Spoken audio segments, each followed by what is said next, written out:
pancen sampun dados kebiasaan tumrapipun Petro upaminipun enten kadang dalang utawi pepunden dalang menawi goro-goro menika jam setunggal menawi kula lan kanca-kanca Madangkara lan ugi Kang Mas kula ingkang nate sowan mriki kalian Mbak Elisa 2 tahun yang lalu mesti le goro-goro niku rada mundur limbukane ya diundur ngoten niku Mbah Sukron niku malah sosok jam 12 nembe goro-goro Abah Entus Suwargi jam 12 mbiyen ha iya dadi duwe cara duwe strategi dhewe-dhewe ya Truk nggih nadyanto nuwun sewu menawi dipun tingali niku ing laladan Kali Pancur mban-mban kerep mriki niki ngalian mriki janjane wis kaya piyayi kota.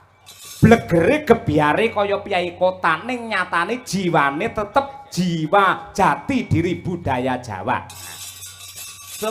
Buktine isih kepareng urip-urip mboten namung uri-uri. Ning urip-urip wontenipun seni tradisi kados wayang kulit dipun gelar setiap tahun. Tur nyatane